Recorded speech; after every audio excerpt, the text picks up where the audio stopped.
What's up, YouTube? It's your boy Steve from the Printer Gang Investment Click, back with another video, Palantir Talk. So, as you know, we had earnings. We beat earnings. We did good on EPS. We beat revenue growth. We raised guidance. And what did the market do? Tanked us, down 15%. Why is that, people? Well, you know how it go. The analysts saying they wanted higher guidance, even though they raised the guidance. But as an investor, I want us to take a look at what's going on, because it's not actually a bad thing necessarily. If you have short-term call options, it's a bad thing. But if not, it's not necessarily a bad thing. So we're now growing 21% on the revenue growth tip. They've been complaining for years it was growing under 20%, and we're a tech company, and we shouldn't be valued like that.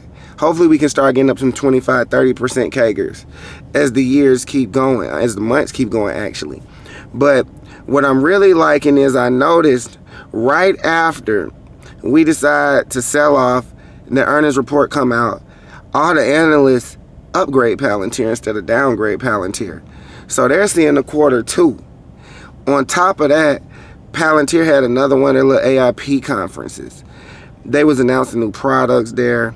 They got a huge list of everybody who's working with Palantir. And if you listen to Amit's channel, I think AIP now is about to pop off.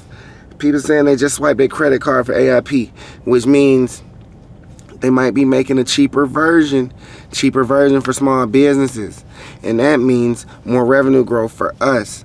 So at this point, what do we do, people? The way I see it, it's about that customer count. If you saw the customer count slide on the earnings report, customer count is growing. Like all the Palantir investors saying, our NVIDIA moment is going to be the day that customer count number is way higher than everybody expected. Once that customer count comes in way higher than everybody expected, they're going to be forced to upgrade.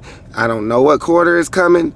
I'm thinking, hoping within the next four, one of these next four, they're going to report that shit, man. And when that time comes, we need to be there. So the way I see it right now, we need to pay attention to the macro environment.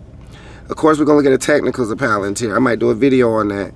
We're going to pay attention to the macro, the geopolitical situations, because all we got to do at this point is survive into the quarters where they really start reporting this massive growth. I've been saying on a lot of my videos, if you've been watching, software spin season is upon us.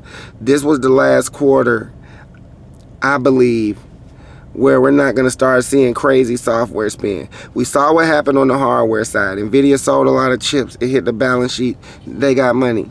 Now it's time for the software providers, the Palantirs of the world, on the cybersecurity side, the CrowdStrikes of the world, the Salesforces of the world. Like, it's going to be very interesting. It's going to be very interesting to see what goes on in this next quarter, in the quarter after that, and the quarter after that. So for all my Palantir investors, don't worry. You know what I'm saying? It's dollar cost averaging time. It might be leap season. It really might be leap season. But the company's executing. The company's doing what it has to do. And I'm liking what I'm seeing. The quarter's looking good. The stock price did bad, but the quarter's looking good. It's part of the game. What we're looking for is to make sure our company keep being, our company keep growing and accomplishing its mission. One last tidbit of information before I get out of here. I'm telling you guys, it's looking like these large language models are commoditized. And that's music to our ears. Not saying there's not money in buying Microsoft or ChatGPT, investing in those companies. It's not saying there's not money investing in Claude, Google, Meta. But everybody's going to have a large language model. So we're going to watch that situation and see who the best man wins. But Palantir, they're trying to be the infrastructure of all these large language models. They're trying to be the operating system for all these large language models. So when the time comes, the world's going to realize how much they need Palantir. And that's when we're going to get money, man. But this your boy Steve from Printer Gang Investments. I'm going to be back with another video, with some more videos. We're going to be talking about Palantir. We're going to talk about other stocks. I might get back to doing my live trading if I can get some free time. I got a lot more in store for y'all. So, just tune in. I'm going to be back.